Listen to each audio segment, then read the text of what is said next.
Everyone, আসসালামু আলাইকুম। তো রোজার মধ্যে হচ্ছে আমাদের ল্যাব এক্সাম হচ্ছে।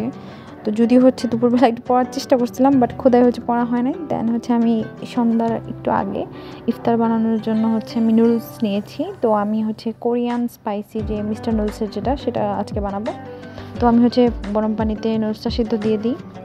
অ্যান্ড পার্থক্য আসলে নর্মাল নুডলসের থেকে এটার মধ্যে পার্থক্য, এই নুডলসটা হচ্ছে একটু স্টিকি হয়, তো এই জন্য হচ্ছে মজা লাগে। অ্যান্ড তারপর হচ্ছে পেঁয়াজ মরিচগুলো কেটে রেখে দিয়েছি। অ্যান্ড আমি হচ্ছে একটা এনার্জি ড্রিঙ্ক বানাই এখানে, শরবত না, কারণ চিনি ছিল না। তো আমি হচ্ছে জাস্ট একটা এনার্জি ড্রিঙ্কসের মতো বানাই। তারপর আমি হচ্ছে ক্যান্টিন থেকে বেগুনি আর ডিম চপও নিয়ে আসি।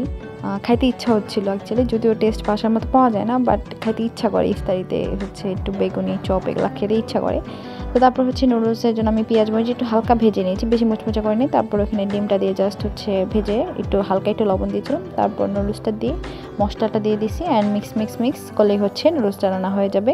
অ্যান্ড এখানে যে মশলাটা আছে, এই মশলাটা হচ্ছে অনেক ঝাল। এমনিতেই তুমি নর্মালি হচ্ছে এখানে একটা ঝালের যে একটা ফ্লেভার পাওয়া যায়, সেটা হচ্ছে নাকের কাছে নিলেই হচ্ছে পাওয়া যায়, এত ঝাল এটার। অ্যান্ড তারপর হচ্ছে আমি এরপরে আরও এক্সট্রা 3-4টা মরিচ দিয়েছি। তো এটা সুপার স্পাইসি হয়েছিল, যদিও ইফতার আসলে এত স্পাইসি খাওয়া উচিত না, বাট স্পাইসি না হলে আমার ভালো লাগে না। তো তারপর হচ্ছে আমি এখানে কিছু শসা, তারপর কলা নিয়েছি, আর হচ্ছে মালটা নিয়েছি, অ্যান্ড লেবুও নিয়েছি। অ্যান্ড বাই দ্য ওয়ে, লেবুর দাম কিন্তু 15 টাকা একটা লেবুর দাম। তো আমি হচ্ছে হাফটা হচ্ছে আমার ওই ড্রিঙ্কসটা, মানে যে এনার্জি ড্রিঙ্কসটা বানাইছি ওইটার মধ্যে দিয়ে দিছি, অ্যান্ড বাকিটা হচ্ছে আমি পরে খেয়েছি। তো দেখো, আজকে তোমাদেরকে হচ্ছে আমি মালটা কাটা শিখাবো, ঠিক আছে? সবাই কিন্তু মালটা কাটতে পারে না, তো আমি হচ্ছে এটা শিখছি বাসায়।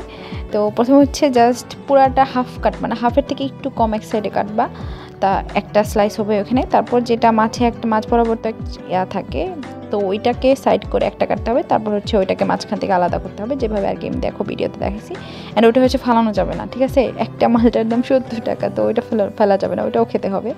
তো তারপর হচ্ছে আমি হচ্ছে বেসিক্যালি একটু জাস্ট অ্যাস্থেটিক ভাইবস আনার জন্য প্লেটটা বানাইছি, তো নুডলসটা। অ্যান্ড বাই দ্য ওয়ে, তোমরা হচ্ছে কি নুডলসের এই নিচের পোর্শনটা ফেলে দাও, এটা কিন্তু আমি ফেলি না। একদম নিচ থেকে যে একদম পোড়া হয়ে যায়, ভাজা হয়ে যায়, ওইটা কিন্তু অনেক টেস্টি লাগে। তো ওইটাও হচ্ছে আমি পুরাটা প্লেটে ঢেলে নিয়েছি। অ্যান্ড আমি সুন্দর করে জাস্ট প্লেটটাকে সাজাচ্ছিলাম, ডেকোরেশন করতেছিলাম শেফেল করে, সবগুলো হচ্ছে সাইড করে। অ্যান্ড বেগুনি আর চপটাও হচ্ছে আমি এখানে নিয়ে একটু অ্যাস্থেটিক ভিডিও করার চেষ্টা করতেছিলাম। অ্যান্ড আমি হচ্ছে 2টা খেজুর নিয়েছি, আর হচ্ছে যে ক্যান্টিন থেকে ডিম চপ আর আলুর চপ নিয়ে আসছিলাম, সেটাও হচ্ছে প্লেটে রাখি। অ্যান্ড আমার প্লেট আর রেডি, আর শরবতও রেডি।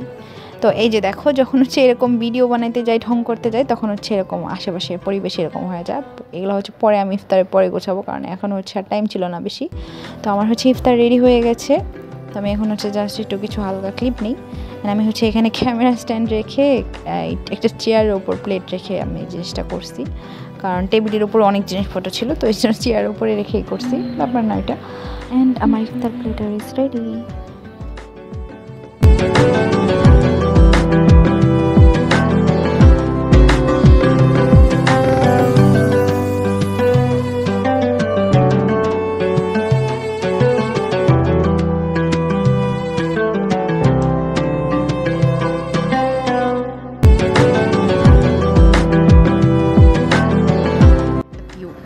মাশাআল্লাহ, অনেক সুন্দর লাগতেছে। মানে আমার ক্যামেরাতে আসলে ভালো লাগতেছে না, বাট খালি চোখে অনেক সুন্দর লাগতেছে মাশাআল্লাহ। অ্যান্ড ইফতারের টাইমের একটু আগে অ্যান্ড হচ্ছে ইফতারের পরে, এই টাইমটাতে কিছুক্ষণ আর কি, আধা ঘন্টা আগে এবং পরে, এই টাইমটাতে হচ্ছে আকাশটা অনেক সুন্দর থাকে। এরকম মানে হাফ হলুদ, হাফ অরেঞ্জ, হাফ ডার্ক, এরকম মিক্সচার থাকে, অনেক সুন্দর লাগে আকাশটা। আমার ক্যামেরাতে ভালো লাগতেছে না আমি জানি, বাট খালি চোখে অনেক সুন্দর লাগতেছে।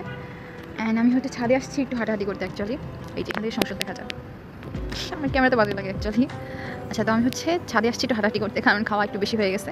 অ্যান্ড কালকে এক্সাম, আমি দিনের বেলা ক্ষুধায় পড়তে পারি না, এখন রাতেই পড়তে হবে। তো এখন খাওয়ার পরে এমন অবস্থা হয়েছে যে এখন পড়তে বসলে আমার ঘুম ধরবে। তো এই জন্য একটু হাঁটাহাঁটি করার জন্য আসছি, একটু হাঁটাহাঁটি করবো, দেন হচ্ছে পড়তে বসতে হবে।